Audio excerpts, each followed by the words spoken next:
पंजाब के एक गांव में कविता का परिवार रहता था, जहां उसका बेटा डिक्कू अपनी बीवी प्रीतो के साथ रहता। अरे प्रीतो बहू, तूने तो 16 सोमवार रखे होंगे जो मेरे डिक्कू जैसे बेटे नाल ब्याह हुआ तेरा।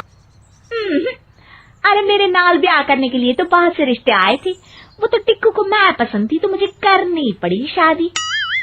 डिक्कू रंगीले अंदाज में गाना गाते हुए कहता है, ओ ये जवानी है दीवानी, ओ मेरी रानी। अरे कल मुहे तेरी जवानी दीवानी हो चुकी हो तो जरा कोई काम धंधा ढूंढ ले और तेरी ये मेकअप की दुकान का खर्चा निकालना शुरू करे। लो जी, मेरे प्यो ने बड़ा मेकअप का सामान दिया है, तुसी मेरी चिंता न करो। दिन भर जो ये घूमते रहते हो ना, उस पर लगाम लगा लो, और वैसे भी मैं तो चली जाना अपने पेके। हाँ और प्रीतो चल मैं छोड़ देना है। चुप प्रीतो के प्यो, वो क्यों जाएगी, फिर घर का काम क्या तेरी माँ करेगी।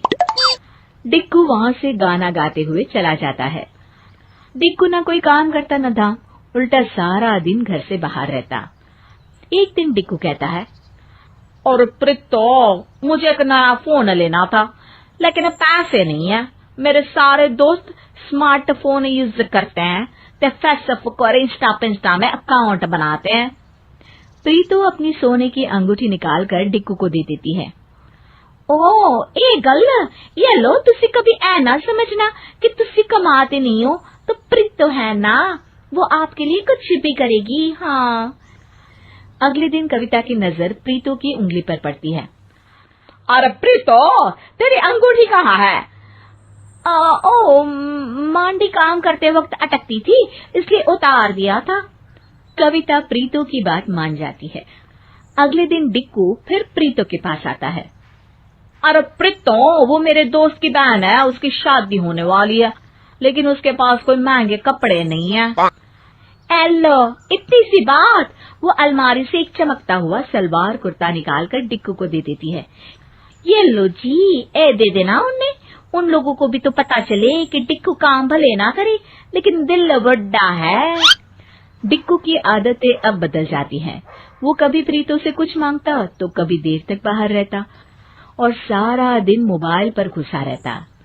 एक दिन, हाय हाय मैं लौट गई मांझी, ये बोलकर वो कविता के पास आती है और रोने लगती है। अरे क्या हुआ आलमारा, क्यों मनोज कुमार की शक्ल में मीना कुमारी की आवाज निकाल रही है?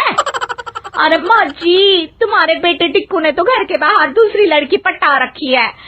हे भगवान, अब मैं क्या करूं? तभी वहां डिक्कू आ जाता है।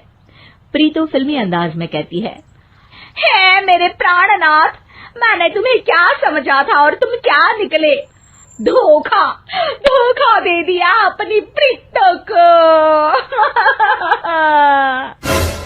अरे बस कर बस, तेरी ओवर एक्टिंग की खबर बाद में लेती हूँ, लेकिन पहले जरा इस डिक्कू का बैंड तो बजा लूं। और फिर अपने बेटे की तरफ देखकर कहती है, हाँ भाई, क्या लगा रखा है, एक फोन में 2 सिम? देख बेटा, ये ठीक नहीं है। माँ, मुझे किसी और से प्यार हो गया है, क्या करूं? ये बोलकर डिक्कू वहां से चला जाता है। कविता और प्रीतो सर पकड़कर बैठ जाते हैं कि तभी कविता को एक आइडिया आता है। डिक्कू थोड़ी देर बाद नीचे आता है, जहां कुछ लोग बैठे होते हैं। और माँ, ये लोग कौन है और तुम इन लोगों की इतनी खातिरदारी क्यों कर रही हो? अरे आओ आओ बेटा, ये लोग प्रीतो को देखने आए हैं। अब तू तो दूसरी वाली के पास चला जाएगा, तो प्रीतो का मैं क्या करूंगी? अब शादी के बाद जैसी भी हूँ, माँ तो मैं ही हूँ ना। डिक्कू की नजर तभी प्रीतो पर पड़ती है, जो सज धज कर काफी सुंदर लग रही होती है। सुन लो, कान खोलकर, काम ना खराब करना मेरे होने वाले पति पार्ट 2 के सामने। हाँ, पति पार्ट 2? और क्या, अब तुम पार्ट 1 हो तो ये पार्ट 2 ही तो हुआ ना। प्रीतो हंसने लगती है। डिक्कू को ये सब ठीक नहीं लगता, लेकिन बेमन से माँ के कहने पर वो वहां बैठ जाता है कि तभी लड़का डिक्कू से पूछता है, अरे एप्पल फोन के पुराने वर्जन, जरा ये तो बताओ कि प्रीतो को क्यों छोड़ा? खाना पीना तो बना लेती है ना, लड़ती तो नहीं ना, और सपोर्टिव नहीं है क्या? डिक्कू को उसकी बात पर गुस्सा आ जाता है, लेकिन वो खुद को संभाल कर उसे डांट कर पूछता है, मतलब क्या बोलना चाहते हो? साफ साफ बोलो।